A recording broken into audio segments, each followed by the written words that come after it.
반갑습니다. 오늘은 ITQ 한글 네 번째 문제인 도형에 대해서 배워보도록 하겠습니다. 우선 문제부터 확인해 보겠습니다. 문제 보시면은 다음 4번 다음의 조건에 따라 출력 형태와 같이 문서를 작성하시오 되어 있고요. 배점은 110점입니다.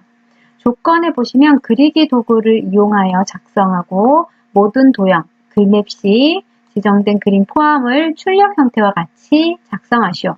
두 번째 2번 보시면 도형의 면색은 지시사항이 없으면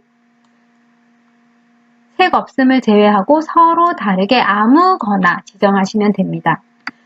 4번 문제는요. 한마디로 말하면 도형을 그리는 거예요. 그런데 도형만 있는 것이 아니라 보시면 이런 건 다 도형이에요. 대부분의 도형이고요. 그림을 삽입하는 것과 글맵시를 넣는 것 그리고 하이퍼링크로 구성되어 있습니다. 자, 그러면 한글에 가서 한번 만들어 보도록 하겠습니다. 문제는 지난번에 계속 사용하던 것이고요. 2019년 9월 A형 문제입니다. 자, 4번에 보시면 도형을 그리실 때 주의하실 점 한 가지. 밑에 깔려있는 도형을 먼저 그리시기 바랄게요. 그래야지 나중에 순서가 뒤바뀌어서 안 보이거나 하는 일이 없을 수 있기 때문에 밑에 깔려있는 도형부터 만들어 보도록 하겠습니다. 메뉴는 입력에 가시면요. 지금 4번에 사용하는 부분은 입력의 객체에 보면 이 부분과 그림 부분 그리고 글맵시 부분 이 세 부분을 사용하게 되는 것입니다. 자, 아래쪽에 깔려져 있는 그림 110mm 곱하기 150mm짜리를 그리려면 도형의 사각형, 직사각형을 선택하시고요. 선택하면 주황색으로 바뀌죠. 화면에 와서 드래그를 하셔도 좋고 클릭을 하셔도 좋아요. 그림을 그리고 나서 설정은 위쪽에 있는 곳에서 도형이 지금 선택되어져 있으면 여기에서 설정을 바꾸실 수 있는데 버전이 조금 바뀌면은 요 위에 부분이 조금씩 변경이 있기 때문에 더블 클릭해서 설정을 바꾸도록 하겠습니다. 도형 그리고 더블 클릭해서 들어가 보면은 크기가 110mm에 150입니다.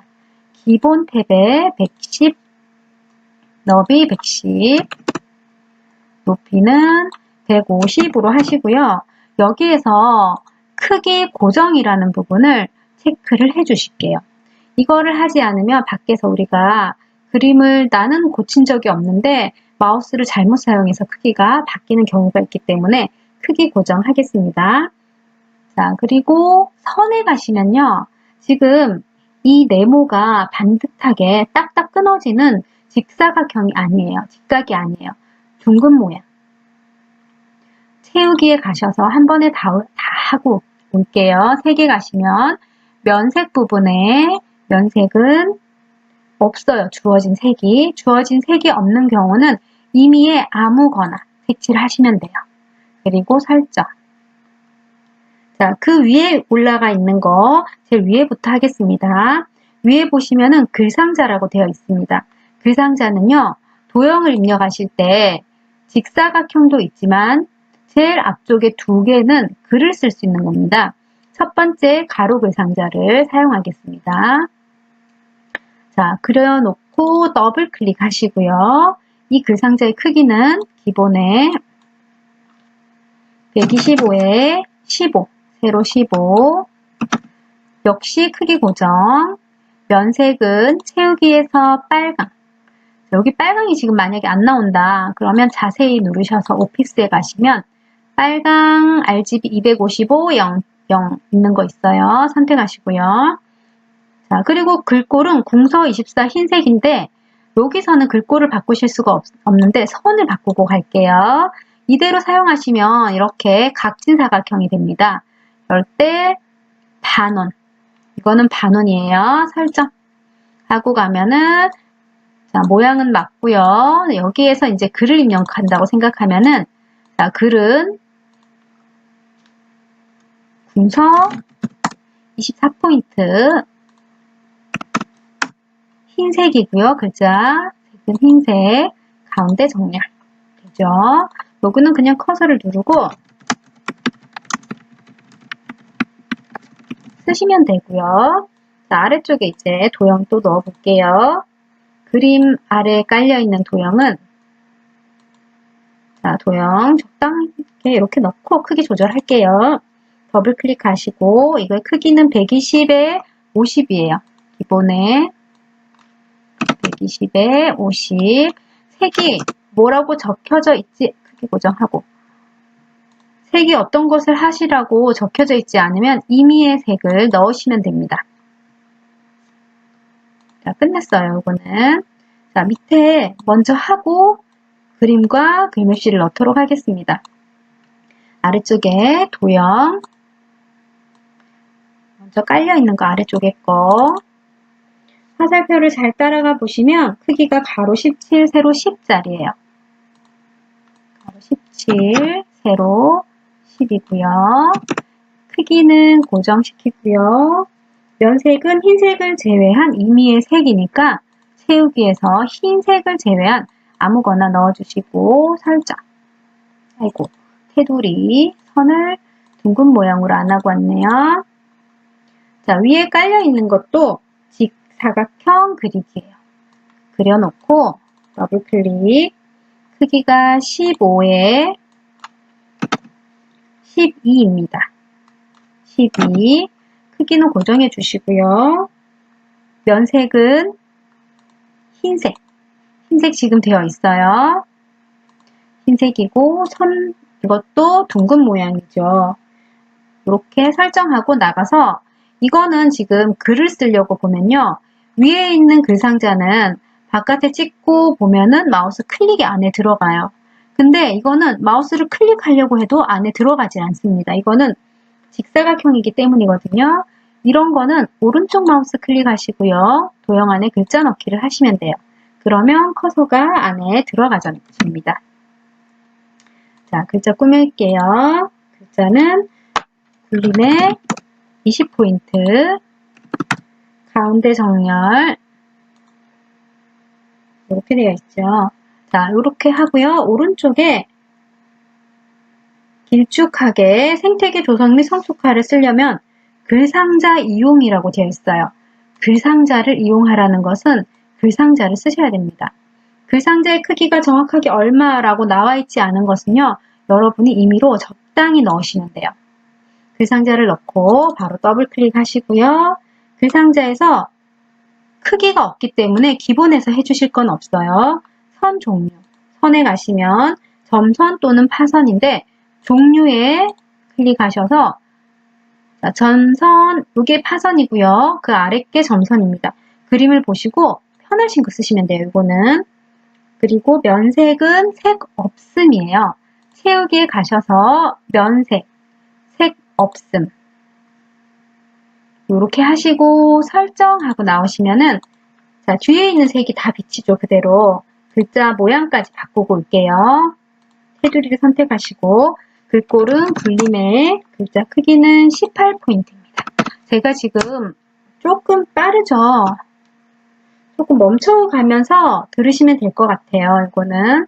자, 여기에서 이제 우리가 중요하게 생각해야 될 거 하나가 있는데 여기에서 하나, 둘, 세 개가 지금 밑에 반복적으로 사용되고 있어요. 그러면 이거를 또 그리는 것이 아니라 복사해서 쓰면 될 것 같거든요. 가운데 정렬하고. 자, 그러면 이거를 어떻게 선택하느냐. 선택하는 방법은 크게 두 가지가 있는데요. 자, 요게 하나 선택되고 나면 여기에 도형이라는 게 있어요. 도형에 가보면 개체 선택. 클릭하고 나면 마우스 모양이 좀 달라졌어요. 점점점 화살표가 있죠. 마우스 모양에 점점점 네모가 붙어 다니고 있어요. 이럴 때 드래그해서 점점 안에 우리가 선택하고 싶은 게 콕 들어가게 선택하세요. 그리고 복사를 하는데 컨트롤은 복사고요. 시프트를 쓰는 이유는 컨트롤을 해서 끌고 내려가면은 얘가 선이 딱 맞추기가 힘들어요. 그래서 시프트까지 누르고 컨트롤과 시프트를 누르고 이렇게 끌어내립니다. 그리고 복사 다 끝났어요. 마우스에 남아있는 점은 키보드 ESC를 사용하시면 없어집니다.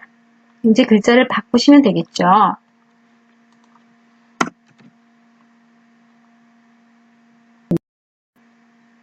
네, 글자 입력이 다 끝났습니다.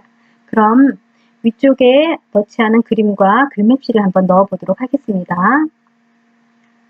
자, 위에 올라가서 그림을 넣으실 때는 그림, 입력에 그림에 들어가셔서 이 그림의 위치는요, 정해져 있어요. 어떻게 정해져 있냐면, 보시면 이 그림의 위치는 여기에 그림의 위치, 내 문서의 ITQ 폴더 안에 픽처 폴더 안에 로고 1이라는 그림을 가져와야 합니다. 그러면 한번 가져와 볼게요. 라이브러리에 문서 들어가면 여기에 있죠. 문서에 ITQ라는 폴더가 있어요. ITQ 폴더 안에 픽처라는 곳에 가면은 로고 1.jpg라는 그림이 있습니다. 그림을 선택해서 자, 여기에 넣을 거라고 이렇게 드래그를 했어요. 그런데 중요한 거는 안 보여요. 여기서 잘 해주셔야 되는 게 이 그림을 더블 클릭을 하면은 어떻게 되냐면 앞에 있는 그림이 선택되어져 버리니까 이거를 선택하실 때는 되도록이면 바깥에서 드래그 하셔가지고 그림을 그리시고요. 자, 이렇게 들어갔다 바로 배치라는 것이 있어요. 배치의 세 번째 글 앞으로를 선택해 주셔야 합니다. 이렇게 해서 크기는 자, 크기는 45에 35이고요. 45에 35. 글자처럼 글자 크기를 고정해주고 여기에 그림 효과가 있습니다. 그림에 가시면요. 효과, 그림 효과에 회색조 있죠? 회색조를 선택하시면 돼요. 회색조 또는 그레이를 하시면 되는데 회색조를 선택하시고 설정하시면 됩니다. 하이퍼링크는 지금 여기에서 말고 마지막 5번 문제를 할 때 하이퍼링크는 넣어 보도록 할 겁니다. 자, 이제 글맵시를 할 건데 글맵시를 넣으실 때는요. 입력에 들어가시면 글맵시라고 있어요. 제일 아래쪽에 보면 글맵시가 있죠. 이름을, 내용을 쓰시고 글맵시 이용할 때 위로 넓은 원통이라고 되어 있어요. 이게 글맵시 모양이거든요. 글맵시 모양은 위로 넓은 원통, 이름 맞는 걸 보시고 선택하시고요. 글꼴은 도둠입니다. 자, 도둠 설정 하셨는데 여기 와 있죠. 이것도 배치를 글 앞으로 해주셔야 돼요. 그리고 가지고 오시면 여기에 들어가는데 크기가 60에 35니까 60, 35 크기 고정 설정하시면 끝났어요. 하이퍼링크만 제가 5번 문제 할 때 같이 해보도록 하겠습니다. 오늘 여기까지고요. 여기까지가 ITQ 한글 네 번째 문제 도형에 관련된 내용입니다. 도형은 조금만 응용하면 다양하게 다른 곳에 사용할 수 있는 부분이니까 오늘 제가 설명드린 이 부분을 여러 번 연습하셔야 될 것 같습니다. 자, 그러면 오늘 수업은 여기까지 하겠습니다. 감사합니다.